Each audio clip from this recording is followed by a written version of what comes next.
Welcome to my channel. मित्रों नमस्कार। Arvind Kejriwal jail से बाहर आते ही मुख्यमंत्री पद से इस्तीफा देने की घोषणा से जैसे सियासी भूचाल सा आ गया है। ऐसे में हम आपको बता दें कि भाजपा जो कल तक इस्तीफे की मांग कर रही थी, अब भाजपा वालों को समझ में ही नहीं आ रहा है कि केजरीवाल के इस फैसले को वे क्या प्रतिक्रिया करें। बहुत ही कम समय में अफसर से मुख्यमंत्री बने केजरीवाल पूरे भाजपा के नाक में दम कर दिए हैं। देखिए एक डिबेट में आतिशी और अंजना ओम कश्यप का तीखी प्रतिक्रिया देखिए। नैतिकता के तकाजे पर यह इस्तीफा होता तो ये इस्तीफा 177 दिन पहले जब वो जेल जा रहे थे तब देना चाहिए था। तब आप में से किसी को सीएम बनाते तो समझ में आता कि कुर्सी से मोह नहीं है। लेकिन अब जब वो चुनाव की मांग कर रहे हैं तब वो अपनी जगह किसी डमी सीएम को बनाना चाहते हैं। ये तो गलत है ना, इसको कौन नैतिकता मानता? देखिए अंजना जी, अनैतिक तो वो है जो भारतीय जनता पार्टी कर रही है, जो एक एक करके सारी विपक्षी पार्टियों को और उनकी सरकारों को खत्म करना चाह रही है, जो ईडी और सीबीआई को अपना राजनीतिक हथियार बना के पार्टियां तोड़ रही है, उनके सिंबल छीन रही है और सरकारें गिरा रही है, जो ईडी और सीबीआई का प्रयोग करके महाराष्ट्र में सरकार बनाती है, कर्नाटका में सरकार बनाती है, मध्य प्रदेश में सरकार बनाती है, मणिपुर में सरकार बनाती है, अरुणाचल प्रदेश में सरकार बनाती है। अनैतिक ये है कि जिस प्रकार सुप्रीम कोर्ट को टिप्पणी करनी पड़ी कि ईडी और सीबीआई एक पिंजरे में बंद तोते की तरह हैं और उनको स्वतंत्र होना पड़ेगा और उनको अबव बोर्ड होना पड़ेगा। नैतिकता की बात आज भारतीय जनता पार्टी को करनी चाहिए, क्योंकि अनैतिक तो उनके सारे कृत रहे हैं। सुप्रीम कोर्ट ने अरविंद केजरीवाल जी को पीएमएलए जैसे सख्त कानून में जमानत दे दी। सुप्रीम कोर्ट ने केंद्र सरकार की ईडी सीबीआई पे तमाचा मार दिया। लेकिन आज अरविंद केजरीवाल ने इसलिए इस्तीफा दिया है क्योंकि उनका अपना दर्द है। एक ऐसा आदमी जो अपनी इनकम टैक्स की नौकरी छोड़ के, कमिश्नर की नौकरी छोड़ के दिल्ली की झुग्गियों में काम करता है, दिल्ली के लोगों के लिए काम करता है, जो अपने स्वास्थ्य को दांव पे लगा के सुबह से लेकर रात तक दिल्ली में फ्री बिजली दे रहा है, पानी दे रहा है, स्कूल दे रहा है, अस्पताल दे रहा है। जब ऐसे आदमी पे भ्रष्टाचार का आरोप लगता है तो उसके दिल में दर्द तो होता ही है। तो इसलिए सुप्रीम कोर्ट ने तो जमानत का फैसला दे दिया, सुप्रीम कोर्ट ने केंद्र सरकार की एजेंसियों पे तमाचा मार दिया। लेकिन अरविंद केजरीवाल को अगर फैसला चाहिए तो दिल्ली के लोगों से चाहिए। है चुनाव लड़वाने का, तो भारतीय जनता पार्टी की तरफ से मैं चुनौती देता हूं कि इस्तीफा न दें, पूरी सरकार का इस्तीफा दें, डिसॉल्व करें असेंबली। अब बोले लेफ्टिनेंट गवर्नर को कि जल्दी से जल्दी चुनाव कर रही है। हिम्मत है नैतिकता की अगर बात करते हैं तो। आतिशी जी, विधानसभा भंग क्यों नहीं किया? क्या जरूरत है, सरकार के इस्तीफा करवाइए। ठीक है, रुक जाइए, इसके बाद आशुतोष जी आ रही हूँ। आतिशी जी, विधानसभा भंग क्यों नहीं किया? 2 दिन बाद इस्तीफा दूंगा ये पूछ रही है बीजेपी की। 2 दिन में ये क्या करना है? देखिए, ये तो अंजना जी बेचारे कॉन्स्पिरेसी थ्योरी से ग्रसित हैं। इसका एक सीधा सा जवाब है, आज संडे है, कल ईद मिलादुन नबी है, दोनों दिन सरकारी छुट्टी है, ट्यूसडे को सरकारी वर्किंग डे है, उस दिन अपना इस्तीफा दे देंगे। पर भारतीय जनता पार्टी वाले और अजय आलोक जी परेशान हैं, मुझे पता है।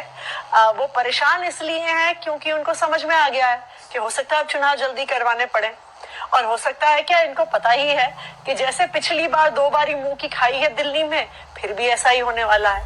इनको अब ये भी पता है कि दिल्ली के लोग इस बात से नाराज हैं कि अरविंद केजरीवाल को परेशान करते रहे। तो पिछली बार तो शायद 8 सीटें आ गई थी, इस बार शायद वो भी ना आए। तो ये भारतीय जनता पार्टी की परेशानी है जो झलक कर आ रही है। पर कोई बात नहीं अजय आलोक जी, अगर 2025 के चुनाव में कुछ आप नहीं कर पा रहे दिल्ली में, तो 2030 के बारे में सोचिएगा। सबको ऐसा ही लग रहा है कि मजबूरी थी, पूरी तरह से घिर गए थे, तब उन्होंने अब इस्तीफा दिया था। ना वो सीएम दफ्तर जा सकते थे, ना हस्ताक्षर कर सकते थे। जनता की अदालत अच्छी बात है, लेकिन आपको बरी तो दोष मुक्त तो कोर्ट ही करेगा। अभी तो सिर्फ जमानत मिली है। देखिए अंजना जी, सबसे पहले मैं ये स्पष्ट कर दूं, आप कह रहे हैं कि अरविंद केजरीवाल जी मुख्यमंत्री नहीं बने रह सकते थे। बिल्कुल बने रह सकते थे। आज तक कितनी पाबंदियों के बावजूद अरविंद केजरीवाल ने दिल्ली वालों के लिए काम किया है। भारतीय जनता पार्टी की सारी सरकारें मिला लें, उनसे ज्यादा काम किया। आज भी अरविंद केजरीवाल सरकार चला सकते हैं। उनके पास अपने पास कोई विभाग नहीं है, वो अभी भी मंत्रियों को डायरेक्शन दे सकते हैं, वो अभी भी विधायकों को डायरेक्शन दे सकते हैं। और मुख्यमंत्री के पास सिर्फ वही फाइलें जाती हैं जो एलजी साहब को जानी होती हैं, जो साइन करने की भी इजाजत सुप्रीम कोर्ट ने दी हुई है। तो अरविंद केजरीवाल बिल्कुल मुख्यमंत्री बने रह सकते हैं। लेकिन आज अरविंद केजरीवाल ने इस्तीफा इसलिए दिया है, क्योंकि उनके मन में यह सवाल है कि कहीं दिल्ली के लोग तो नहीं सोचते मैंने भ्रष्टाचार किया है, कहीं दिल्ली के लोग जिनके लिए मैंने सुबह से लेकर रात तक पिछले 10 साल से काम किया है, उन्हें मेरे पे शक तो नहीं है। इसीलिए वो जनता की अदालत में जाना चाहते हैं। और दूसरी बात मैं कहूंगी अंजना जी, आप पूरे देश के इतिहास में, देश के लोकतंत्र के इतिहास में मुझे बता दीजिए कोई एक ऐसा नेता हो जिसमें हिम्मत हो ये कहने की कि अगर मैं ईमानदार हूं तो मुझे वोट देना, अगर मैं ईमानदार नहीं हूं तो मुझे वोट मत देना। आप इस देश के इतिहास में मुझे कोई ऐसा नेता बता दीजिए जिसमें हिम्मत है ये बात कहने के लिए, हिम्मत चाहिए ऐसा चैलेंज देने के लिए। और अरविंद केजरीवाल एक ऐसा नेता है जिसमें ये हिम्मत है, क्योंकि उन्हें पता है कि दिल्ली के लोग ये जानते हैं कि अगर ईमानदार नहीं होते तो फ्री बिजली नहीं दे पाते, अच्छे काम नहीं कर पाते, मुनाफे का बजट नहीं दे पाते, अच्छी शिक्षा नहीं दे पाते, अच्छे स्वास्थ्य व्यवस्था नहीं दे पाते। जी, अभी तो लोकसभा चुनाव में उन्होंने यही कहा था कि जेल का जवाब वोट से दीजिए, अगर आप वोट देंगे तो मुझे जेल नहीं जाना पड़ेगा। लेकिन दिल्ली की जनता ने 7 सीट पर हरा दिया, और वो भी जब कांग्रेस से आपका गठबंधन था। तो अब तो करवा लेना भारतीय जनता पार्टी चुनाव, कर दे इलेक्शन कमीशन चुनाव की घोषणा, पता चल जाएगा कि दिल्ली की जनता क्या सोचती है। हम तो तैयार हैं, करवाए चुनाव और कराइए अजय आलोक जी, चुनाव कराइए, जरूरत नहीं है, क्योंकि 6 महीने से कम समय है। चुनाव आयोग कभी भी चुनाव करवा सकता है। अजय आलोक जी की पार्टी की जेब में बैठा रहता है चुनाव आयोग, वो चाहे तो आज घोषणा करवा दे, महाराष्ट्र के साथ कल घोषणा करवा दे, करा दे नवंबर में चुनाव, पता चल जाएगा कि दिल्ली की जनता अरविंद केजरीवाल की ईमानदारी के बारे में क्या सोचती है। अजय आलोक, मेरे सवाल का जवाब दे दीजिएगा। अजय आलोक, भारतीय जनता पार्टी पे इतनी निर्भर क्यों है और चुनाव आयोग पे इतनी निर्भर क्यों है अरविंद केजरीवाल? मैंने पहले ही बोला ना कि इस्तीफा दे देते, विधानसभा भंग करते, चुनाव करवाना तो संवैधानिक बाध्यता हो जाती तुरंत, है ना। उसके बाद आप लोग चिल्ला भी सकते थे कि हमने तो इस्तीफा दे दिया, देखिए चुनाव नहीं करवा रहे हैं। आपने वो मौका भी खो दिया, नंबर 1। नंबर 2, आप कह रही थी आज सर का संडे है, कल ईद उल मिलाद है, 2 दिन सरकारी छुट्टी है, मुख्यमंत्री का इस्तीफा देने के लिए वर्किंग। एक मिनट आतिशी जी 1 मिनट। मुख्यमंत्री को इस्तीफा देने के लिए वर्किंग डे की जरूरत नहीं है, किसी भी वक्त इस्तीफा दिया जा सकता है। बात नंबर 2, तो ये 2 दिन किस लिए चाहिए थे? मुझे तो लगता है कि प्रचार प्रसार, यही डिबेट सुनना, केजरीवाल दिया बुझने से पहले फड़फड़ाता था, वही फड़फड़ा रहे लास्ट के 2 दिन तक।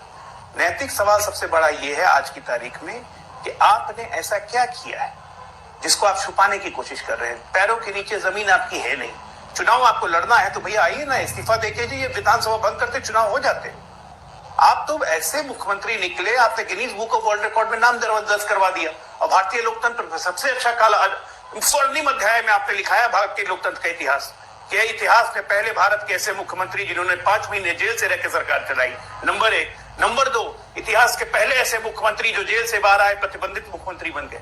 आपको तो पता होगा आतिश जी, अच्छे खूंखार कैदियों को भी जब जमानत मिलती है सशर्त दी जाती है कि रोज थाने में हाजिरी लगाएंगे, पासपोर्ट जमा कर देंगे, शहर से परिधि से बाहर नहीं जाएंगे, ये सब शर्त लगा के अदालत जमानत देता है। ये भी प्रावधान है। वैसे ही प्रावधान लगा के तो आपके मुख्यमंत्री को निकाला, तो आपने तो Guinness book of world record में नाम दर्ज करवा दिया भाई साहब अरविंद केजरीवाल जी। आप तो वो कर गए जो आज तक कोई नहीं कर पाया 75 साल में। अद्भुत है आप। आतिशी जी, वो कह रहे हैं कि कानूनी बाध्यता हो जाती, मतलब वो संवैधानिक बाध्यता हो जाती, अगर आप इस विधानसभा भंग कर देते फौरन चुनाव हो जाता।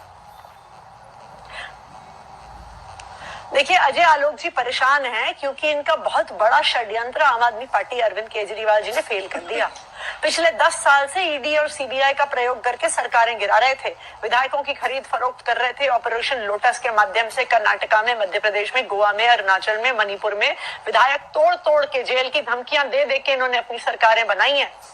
अब यही प्रयास वो विपक्ष में की सरकारों के साथ कर रहे थे कि एक एक करके हर विपक्ष के मुख्यमंत्री को गिरफ्तार कर लो। पहले हेमंत सोरेन जी को गिरफ्तार किया, उसके बाद अरविंद केजरीवाल जी को गिरफ्तार किया था। अगर अरविंद केजरीवाल जी इस्तीफा दे देते जब इन्होंने भारतीय जनता पार्टी की ईडी सीबीआई इनके तोता मैना ने गिरफ्तार किया था, तो अगला नंबर ममता बनर्जी के था। ये ममता बनर्जी को गिरफ्तार करते, ये सिद्धरमैया को गिरफ्तार करते, ये पिनरी विजयन को गिरफ्तार करते, ये स्टालिन को गिरफ्तार करते, सिद्धरमैया जी की बात कर रही है, लेकिन वो लोग साथ ही नहीं दे रहे आपका। एक एक करके आतिशी जी, कांग्रेस पार्टी साथ ही नहीं दे रही आपका। एक एक करके सारे विपक्ष के नेताओं को गिरफ्तार करते ये लोग। ये इनकी इच्छा थी। आतिशी जी अरविंद जिलेबी क्यों केजरीवाल घुमा जी रही ने हैं? 7 सीधा महीने बोलिए ना, जेल से हम क्यों नहीं सरकार किया चलाई, विधानसभा? बिल्कुल चलाई। अरविंद केजरीवाल जी आज भी जेल से बाहर निकलने के बाद सरकार चला सकते हैं, उन पर कोई प्रतिबंध नहीं है। लेकिन अरविंद केजरीवाल जी ये जानना चाहते हैं दिल्ली के लोगों